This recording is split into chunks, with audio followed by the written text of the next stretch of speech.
Many breaking news today as we come on the air. Hi and very warm welcome at Amir Shackle 5858. I am Amir Shackle.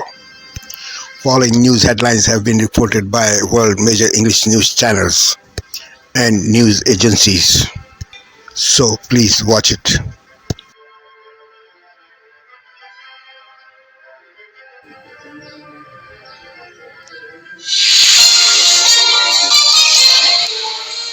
New confusion this Wednesday night over Trump's tariff threat. When is it? March 4th or April 2nd? It's not fair for us to be supporting Canada. And what else Canada is expected to prove to the U.S. president? Doubts about what Ukraine and the U.S. have agreed to, what Trump is claiming, and what Zelensky says is a deal breaker. Mounting concerns about measles in Canada, the first death in a Texas outbreak, and the advice for people who got vaccinated years ago. And he's being hailed as a harvesting hero. There's not a lot of black farmers in Canada. 0.2%. The farmer on a mission to provide food security for Black Canadians.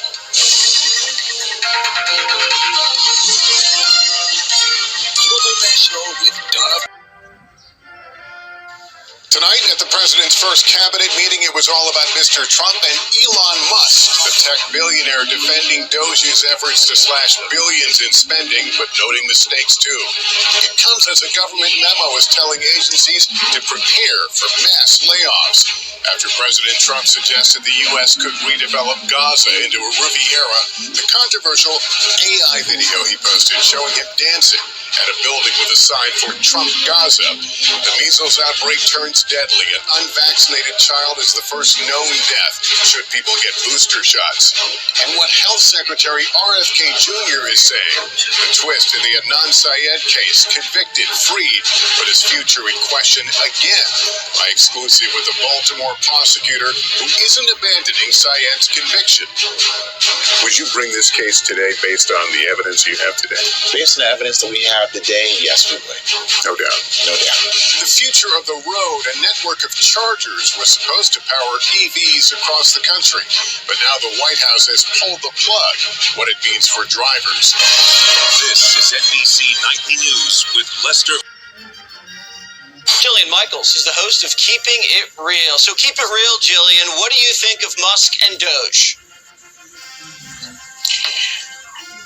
I'm horrified.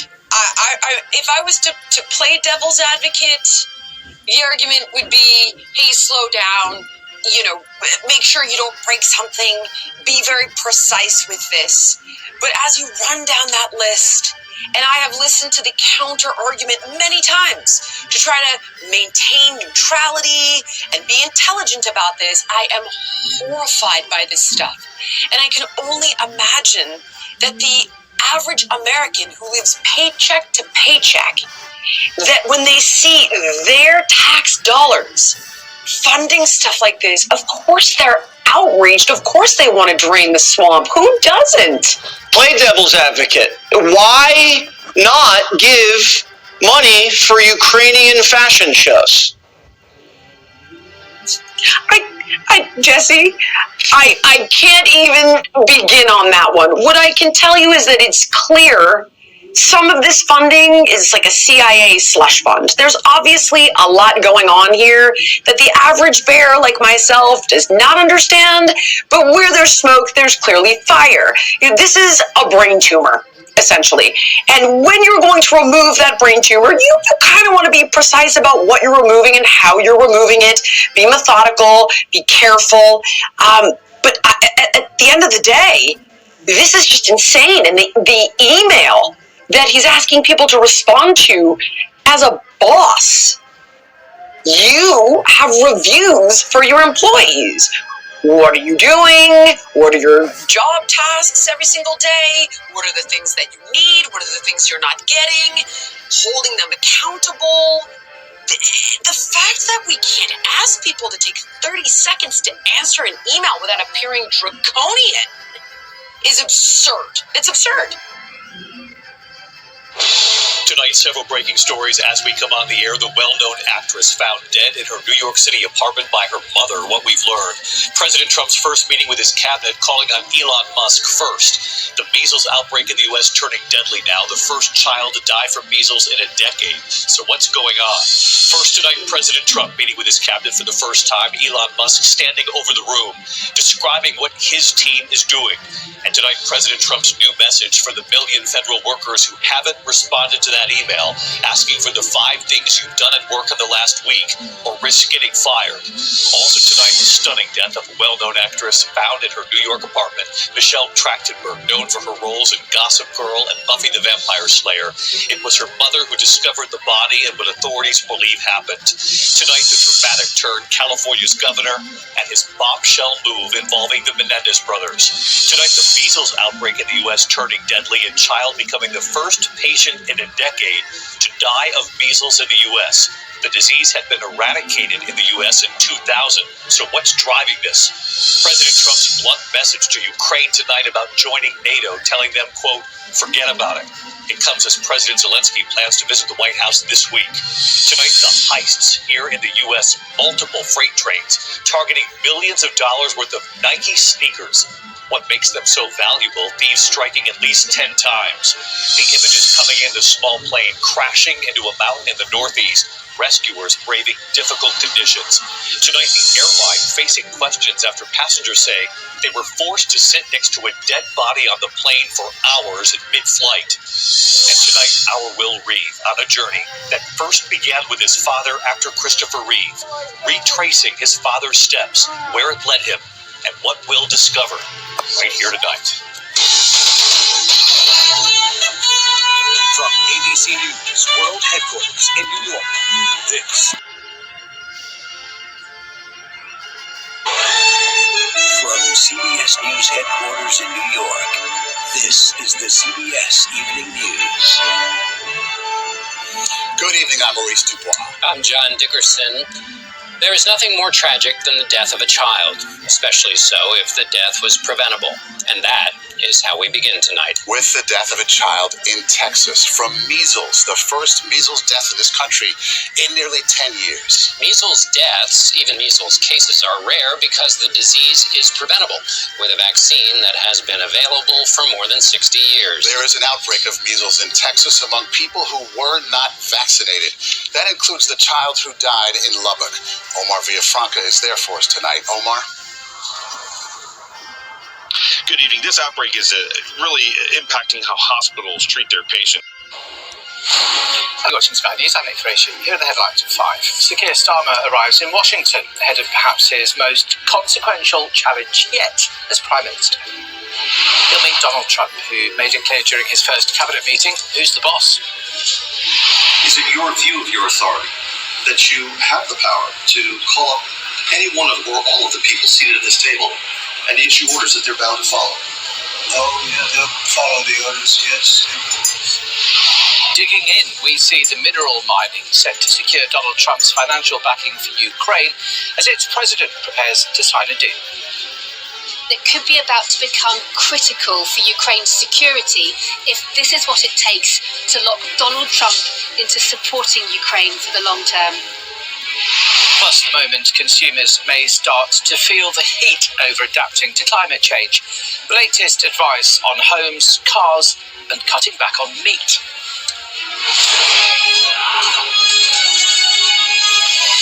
Hello, good morning. Thanks to you for joining us. Sir Keir Starmer has arrived. This is Asia Now. A very good morning. It's 11 a.m. in Singapore and Hong Kong, 8:30 in New Delhi and 10 o'clock in Jakarta. I'm Milakya Silveraji. Let's have a look at the headlines. Goals differ as Presidents Donald Trump and Volodymyr Zelensky gear up to finalize their minerals deal. Well, the U.S. is not offering Ukraine security guarantees in the agreement.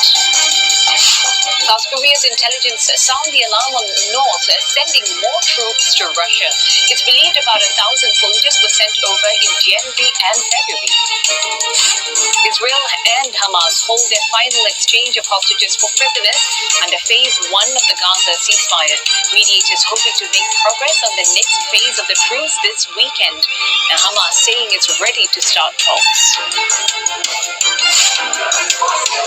And I'm Julie Yu reporting to you live from Global Space Technology Convention and Exhibition in Singapore. We'll discuss investment opportunities in space and financing strategies that are reshaping the way we fund high capital space projects. I'll be speaking to Mark Shmilovich, managing partner at Elonic, later this hour.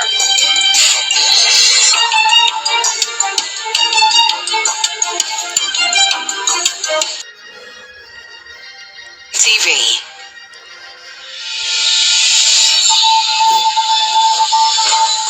Today, hundreds of Palestinian prisoners released by Israel in exchange for the bodies of 4 Gaza hostages.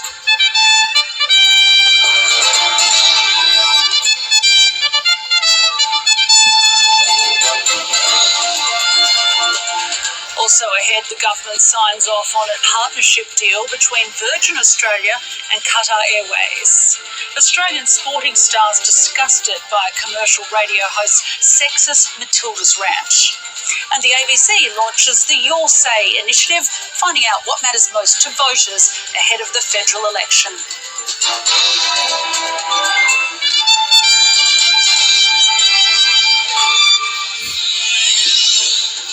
Hello and welcome to ABC News. I'm Just talk, these are your headlines. Donald Trump has confirmed President Zelensky will visit him on Friday to sign a very big agreement. The US president held his first cabinet meeting at the White House since his inauguration last month, joined by his billionaire advisor Elon Musk. Attention quickly turned to the minerals deal with Ukraine. President Zelensky is going to be coming on Friday. That's now confirmed, and we're going to be signing an agreement, which will be a very big agreement. And I want to thank Howard and Scott for the job you guys did in putting it together. Really did an amazing job. And that'll be on rare earth and other things. He went on to say the United States would not be making security guarantees for Ukraine in its deal to end the war with Russia, but that Europe would. Meanwhile, Downing Street has confirmed that President Zelensky will meet with Sir Keir Starmer and other European leaders in London on Sunday. It is thought that Mr. Zelensky is planning to make the trip to discuss defence. Elsewhere, Sir Keir Starmer has refused to say if the deal to give away the Chagos Islands to Mauritius would be funded by the increase in defence spending. The Prime Minister told the Commons that the increase to 2.5% of GDP is for our capability on defence and security in Europe, and described the deal being negotiated with Mauritius as extremely important for our security. Tory MP Kieran Mullen asked Sir Keir during Prime Minister's questions to give an unequivocal answer on where the money would come from, but the Prime Minister declined to say whether the money for the deal would come from the increase in defence spending. Meanwhile, Reform UK leader Nigel Farage has been in the Commons voting on the Chagos Islands deal motion and has sparked outrage by suggesting we sell it to America. I would rather see America have the sovereignty of the Chagos Islands that are corrupt Mauritius. Why don't we, if we're going to give this up, let's sell. Let's get a few billion quid for the Mauritius Islands, for the Chagos Islands. Mauritius has no legal basis, no legal claim, and you know what? Investment would come. The Chagosians could go back and get well-paid jobs. I want us to keep sovereignty, but if you're prepared to give away this country's interests, sell it to America, don't give it away to corrupt Mauritius. And Gary Lineker has joined calls for a return of the axed BBC Gaza documentary starring a Hamas chief's son. The Match of the Day host condemned the BBC for bowing to censorship after the broadcaster pulled a documentary accused of blindly spouting Hamas propaganda. The presenter, who was due to step down from his high-profile role in May, was one of 500 industry figures backing Gaza, How to Survive a War Zone, and calling for it to be reinstated on iPlayer. The open letter published by artists for Palestine UK criticised what the signatories said was a racist and dehumanising campaign targeting the documentary. The BBC's board is expected to discuss the film tomorrow. Those are the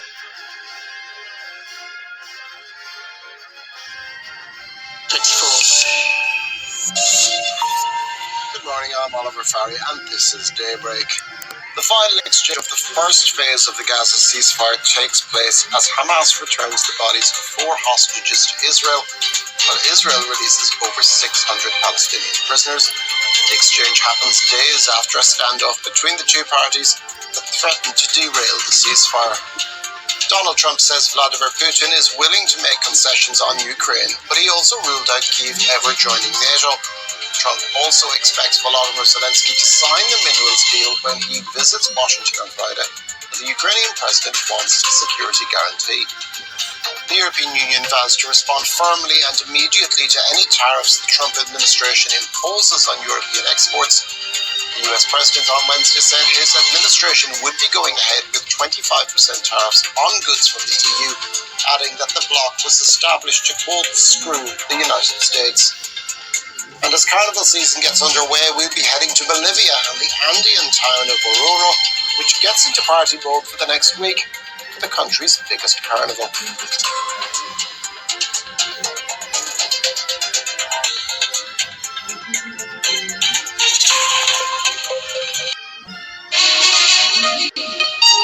Africa News.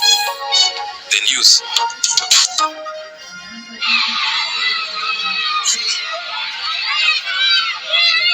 Scenes of panic in the city of Goma and the Nyiragongo territory on Tuesday after rumours of forced recruitment by the M23 rebel movement.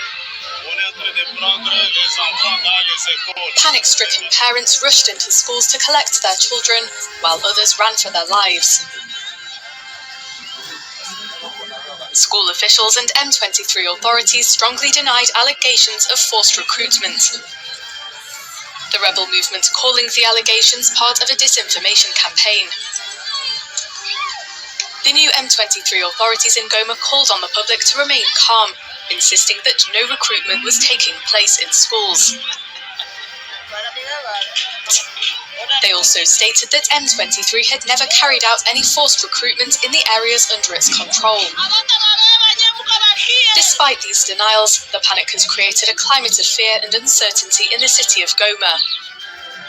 Local authorities are being urged to take steps to reassure the population. International delegates at a 3-day forum in South Sudan have warned that time is running out to organise credible elections in the country. Formed in 2020, the revitalised Transitional Government of National Unity last year delayed the holding of polls for the 3rd time. There are many who argue that the failure up to now can be attributed to the failure of the international community to provide funds and resources for the elections. Well, I have to make it absolutely clear, there is not one penny that is coming for these elections if the South Sudanese don't indicate the political will to implement this electoral program. It cannot be, as some of them say to me, that the international community wants elections and democracy more than the South Sudanese. So people will look very closely at the steps which the South Sudanese are taking to demonstrate the political will and the desire to exit the transition that is so behind schedule. Co-hosted notably by UNMISS and the African Union, the forum gathered together the country's key political, security and civil society leaders. They focused on finalising transitional security arrangements, advancing a permanent constitution and electoral preparations. While we are aware of these essential requirements, the willingness to practice these values seems to be absent. But it is important to note that we cannot continue doing the same things and expect different results. To the transitional period. The US government has shut down Power Africa, a program launched in 2013 by former President Barack Obama to expand electricity access across Africa, according to a report. Most of Power Africa's programs have been marked by termination, and the majority of its staff have been dismissed. Some remaining initiatives, particularly those that connect projects with US companies, may continue under different government policies. A State Department spokesperson said that each program is under review to determine whether it aligns with US national interests. He said programs that deserve the nation's interest will continue, however, programs that aren't aligned with the nation's interest will not. Power Africa, operated under US aid, aimed to bring electricity to tens of millions of African households. Its closure is part of broader federal projects caught under Trump administration as efforts to reduce government spending gain momentum. Thank you very much for giving time to Amir Shekel 5858. I am Amir Shekel. Have a good life. Bye-bye.